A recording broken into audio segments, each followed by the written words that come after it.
Je vais te donner un exemple avec Rocco Siffredi. D'ailleurs, je vais parler un peu de lui pour des raisons de numérologie. Rocco Siffredi, c'est un type qui est un détraqué sexuel habité d'un démon. Je ne sais pas si Oui, tu connais les coulisses du mec et que tu sais un peu oui, ou quoi, mais je le suis, bien évidemment, c'est un mal alpha, et je le suis. Il est exceptionnel. il est exceptionnel, mais c'est un homme torturé, vraiment torturé. Bien sûr, Et bien sûr. pour te donner une image, il arrive sur des sets, parfois il est défoncé, je ne sais pas ce qu'il prend avant ses sets, mais il est dans des états seconds et ces sets peuvent durer 6-8 heures, ce qui n'est pas normal. Normalement, un set de porn, c'est 2 heures. Donc il peut déglinguer des nanas pendant 6-8 heures qui ne comprennent pas ce qui se passe. Hein. Elles, elles pensent aller sur une prestation normale, elles sont contentes, ah, c'est Rocco, c'est une star. Oh Non, ouais, non, non. non, non, Et non, elles une vivent un femme qui truc. rentre, excuse-moi, mais une femme qui rentre sur un plateau avec Rocco, elle sait qu'elle va dérouiller toutes. Je veux C'est dire, des elle débutantes sait qu'elle va prendre une certaines. cartouche, elle va boiter pendant 48 heures derrière, elle le Non, elles sait. ne le savent pas toutes. Et tu as beaucoup de jeunes filles qui débutent et qui ont été recrutées par des agences et qui ont aucune putain d'idée d'où elles débarquent. J'en connais. J'en Ouais, connais qui ont débarqué sur des sets de Rocco sans trop savoir. Et aujourd'hui, elles savent. Et bref, ce type-là ouais. est un animal. C'est-à-dire sexuellement, la puissance qu'il développe pendant une scène est pas normale. L'intensité et la durée de ces scènes ne sont pas normales. Même moi qui suis gentiment un maniaque sexuel, j'ai rien à voir avec ce mec. C'est vraiment un animal. C'est comme tu as certains animaux dans le fight Et qui sont spéciaux, comme Tyson, tu vois. C'est le Tyson du porno, si tu veux. Et je te dis juste une remarque, parce que tu dois pas savoir, mais tu sais qu'un jour, il était en train de se déplacer et il s'était sur sa bite, en fait, je sais plus ce qu'il avait mis, elle s'était collée, je sais pas trop quoi, il était avec de la glace, machin, ils ont dû l'opérer, et en fait, le médecin lui a dit, c'est dans ses mémoires, qu'il avait bandé sous anesthésie générale.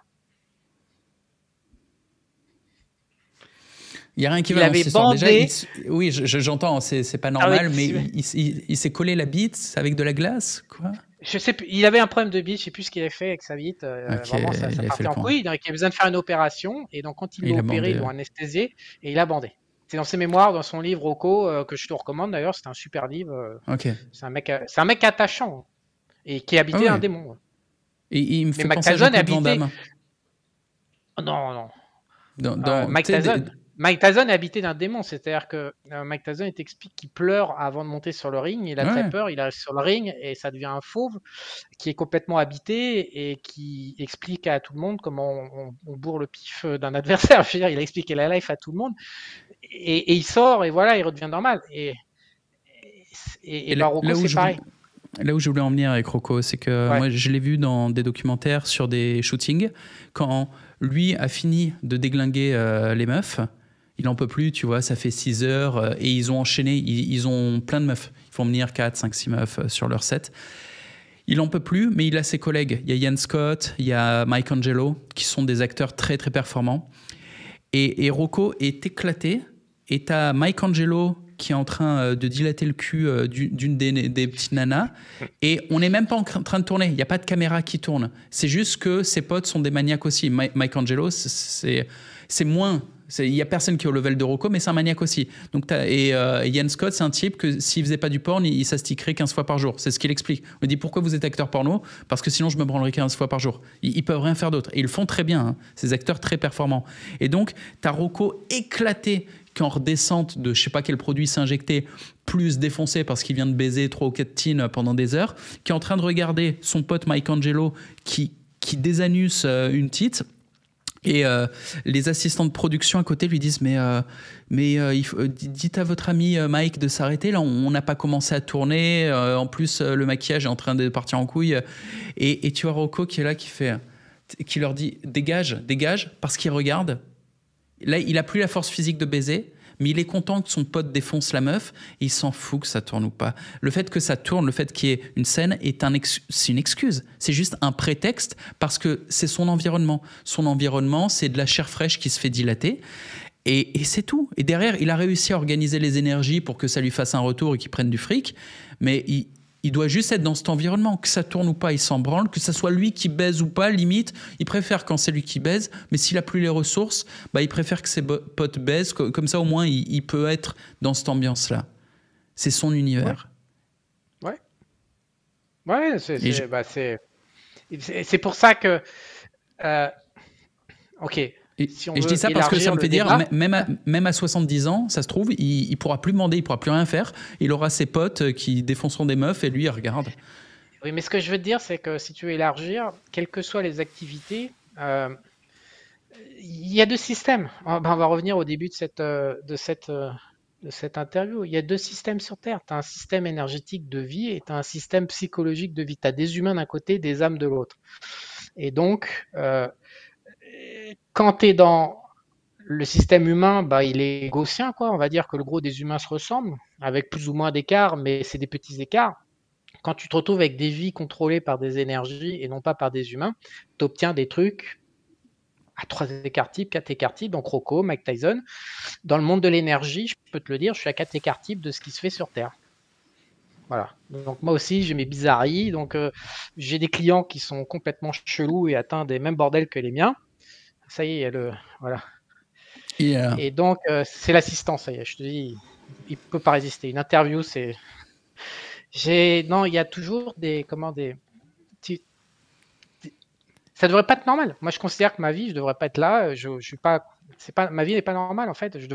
Pour moi, c'est un système je devrais pas faire je devrais pas vivre ce qui m'arrive. Rocco devrait pas pouvoir faire ce qu'il fait. Mike Tyson ne pourrait pas faire. C'est un problème en fait. Et c'est quoi que c'est pas normal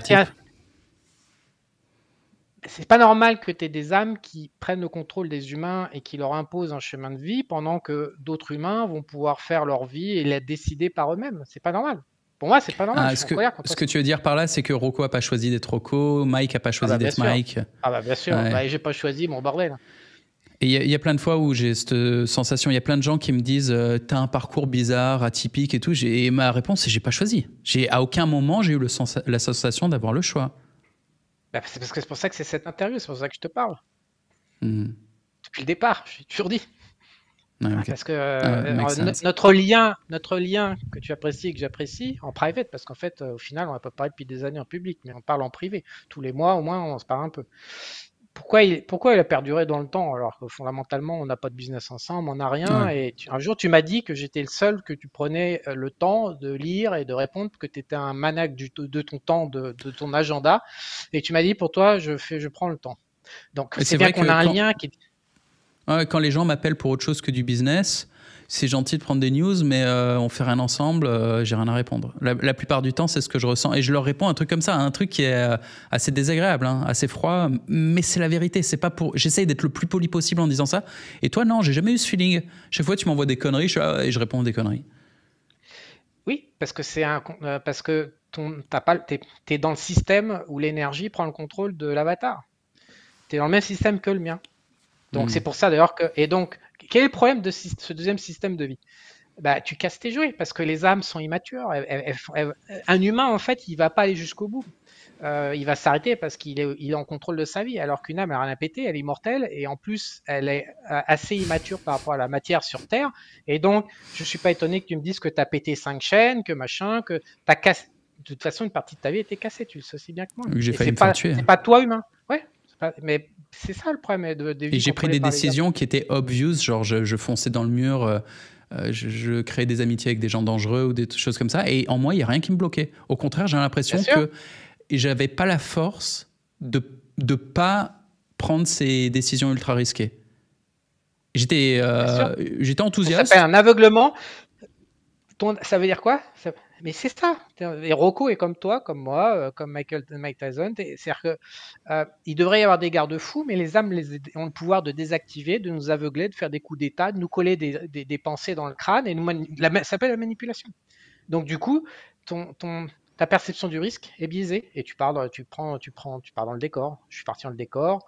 Rocco est parti dans le décor. Mike Tyson est parti dans le décor. Tu regardes toutes les vies dont les âmes contrôlent l'avatar. Toi, j'ai étudié Jim Morrison hier, le mec des The Doors. Bah, pareil, même bordel.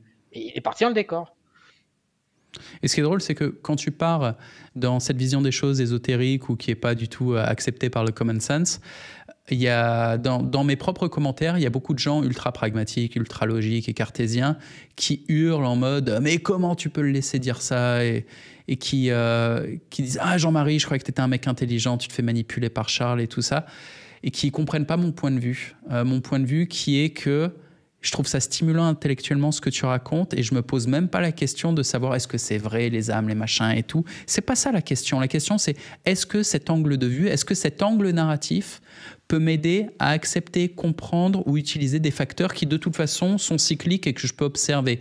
Et est-ce que ça me fait marrer? Est-ce que ça m'intéresse? Est-ce que ça me stimule? Est-ce que je me sens vivant en ayant cette pensée? Est-ce que cette pensée est une pensée morte? Une pensée toxique qui me crève, ou est-ce que ça fait vibrer? Moi, c'est ça que je me pose comme question. Je me pose pas la question de je veux les preuves, j'ai machin. M'en fous. On vit dans un monde du narratif, à mon sens. Je pense qu'il faut regarder la situation sous un autre angle. Il y a deux types d'humains sur Terre. Tu appartiens au même type que le mien, donc quand moi je te parle, ça va te faire vibrer, ça va te parler, et on va avoir un écho qui va nous relier. Le mec qui est dans le premier mode de vie sur Terre, le plus largement répandu, probablement 90 ou 95% de la population mondiale, lui, il est dans un mental et il a besoin de preuves, de machin, de trucs. Il n'y a pas de débat ou de conversation ou de preuves ou pas de preuves à avoir. Il y a juste deux univers avec deux types de vie complètement différents. Le seul truc qu'il faut éviter, c'est qu'on se foute sur la gueule. Parce que on pourra jamais se comprendre. Ils n'ont pas du tout le même feedback, ils n'ont même pas la même manière de vivre. Ils vivent complètement différemment de toi ou de moi. Il n'y a pas de mais c'est pas mal de leur expliquer. Leur expliquer, c'est normal. Les mecs, vous pouvez pas comprendre. Non, ils en ont rien à foutre. Au contraire, ils veulent pas. Parce que dans leur mode de vie des 95%.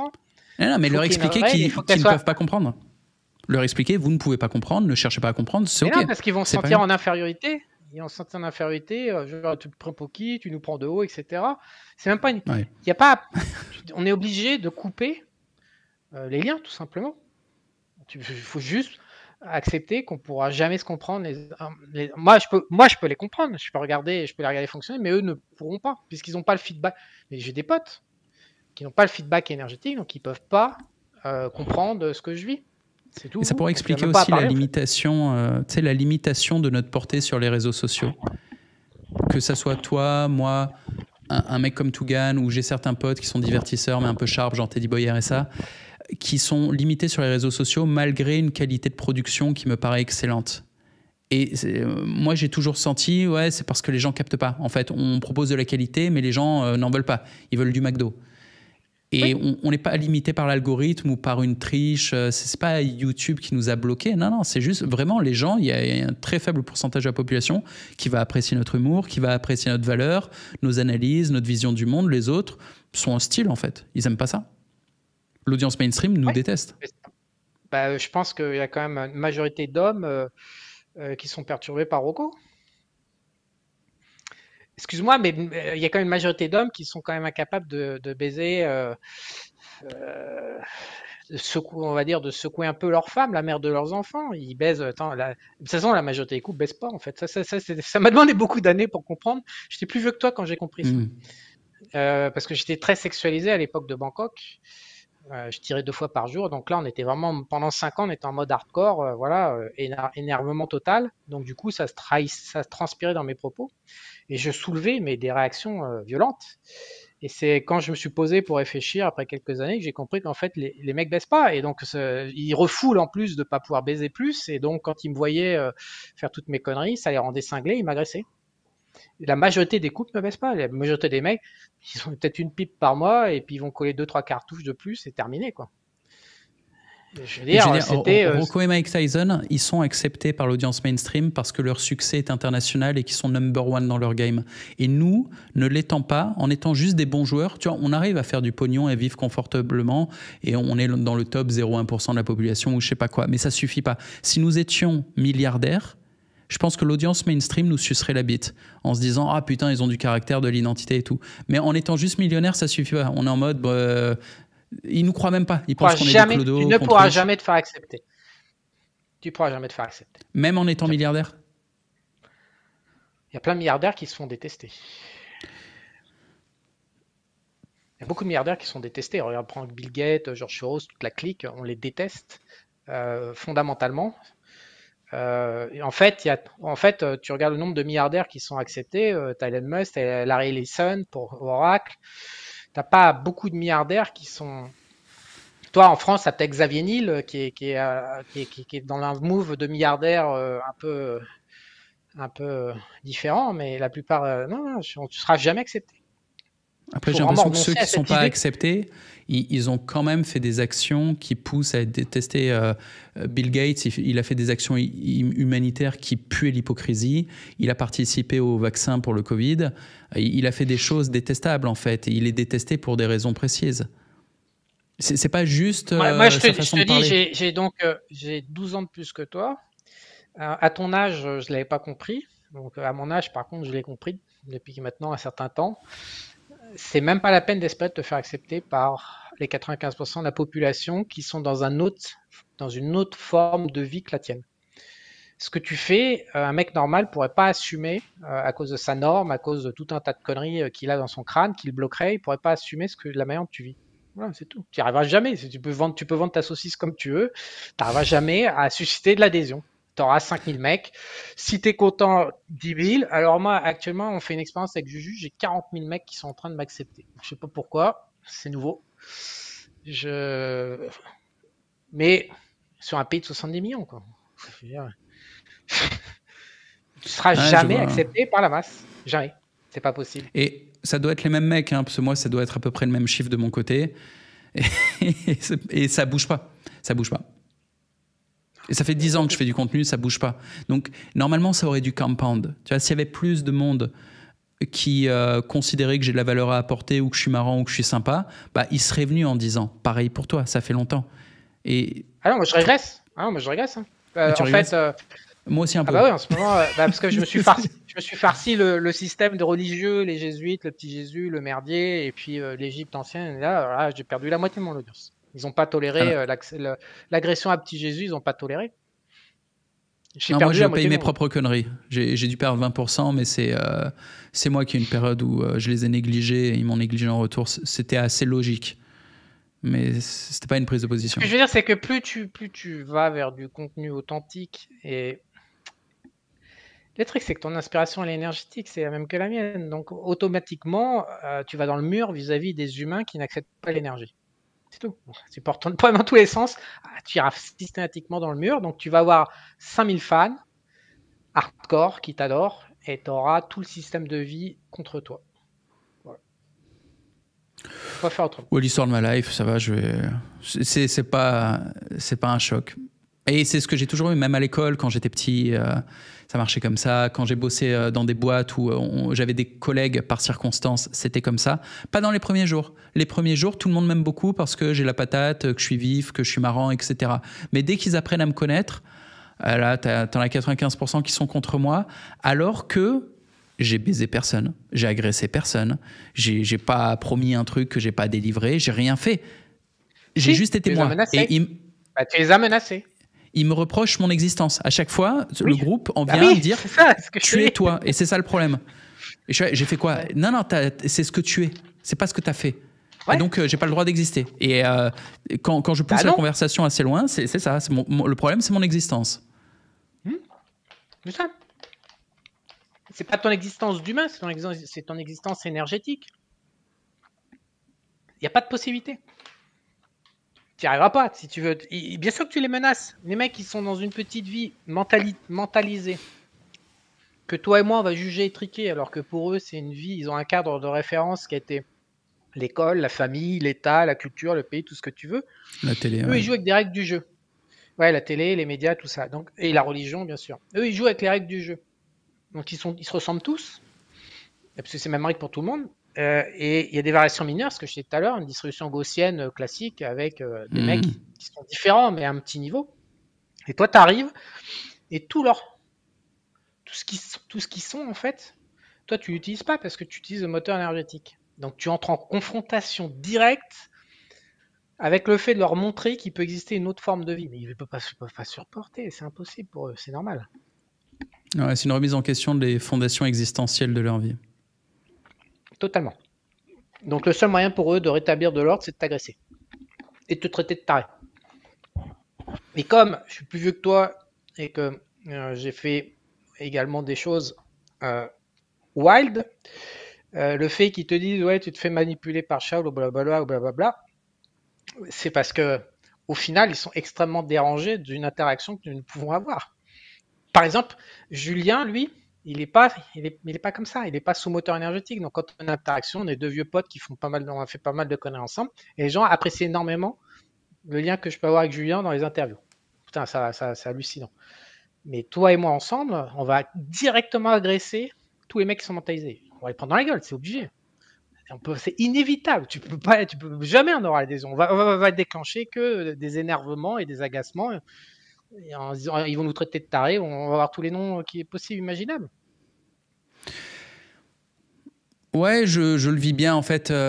Quand j'essaye d'avoir une réflexion et de me l'expliquer intellectuellement, j'ai toujours des bugs, mais instinctivement, vu que ça a commencé tout petit, j'ai aucun bug. Instinctivement, j'ai pas une sorte d'émotion de rejet, de déni ou non, ça fait des années que j'ai accepté ce truc-là. Donc je suis même pas en résistance quand tu me racontes ça. Je suis ah ouais, effectivement, c'est ce que j'ai constaté depuis 30 ans. Ouais, c'est ça, ouais, exactement. Il y avait pas de déception, tu vois, pas d'angoisse. Et c'est OK. C'est OK. Je peux faire ma vie comme ça. Et c'est sans doute pour ça que j'ai toujours vécu dans des pays où je parlais même pas la langue. Je suis tellement à l'aise avec le fait de pas comprendre ce que racontent les gens et qu'ils puissent pas comprendre ce que je raconte et de focaliser sur le body language ou des trucs comme ça. Ça fait 15 ans que je faisais ça et ça me dérange aujourd'hui parce que figure-toi que ils peuvent nous comprendre parce que tu as des traductions instantanées et donc ça me pose un problème. Justement, j'ai toujours adoré être dans un pays où ils parlaient pas français, que ce soit au Costa Rica, à Panama, en Thaïlande, au Venezuela. Le problème maintenant, c'est qu'ils appuient sur un bouton. Ils appuient sur un bouton et ils obtiennent la traduction instantanée. Et donc moi, justement, j'avais la paix, j'étais à l'abri. Non, mais ça se la barrière de la langue a sauté. Tu te prends un assistant. Moi, j'ai des assistants personnels. C'est eux qui parlent avec les autres humains. Moi, je parle que avec mes gens. Ah non, mais moi, j'ai peur pour la rue, pour machin. Mais je vais pas dans la rue. Comme, je suis accompagné. J'ai tout le temps des gens avec moi. J'ai de la sécurité, assistant personnel et tout ça depuis des années. J'interagis pas avec le reste du monde. Très peu. Ou alors à mon initiative si j'ai un intérêt. Je réponds pas aux questions. Je signe aucun papier. Rien. Je réponds pas. Les gens me posent des questions, me demandent de signer. Il y a un assistant qui prend en charge. Toujours. Ah, parce que ça marchait pas. Ça n'a jamais marché. Je pétais un plomb, conflit. Et les gens devenaient fous avec moi. Ça n'a jamais marché. Ça n'a jamais fonctionné. Donc, je suis pas emmerdé, mais par contre, les contenus maintenant sont lisibles dans toutes les langues. Enfin, non, pas dans toutes les langues, mais voilà. Je regarde ça, je me dis, oula, c'est pas bon. C'est pas bon pour moi.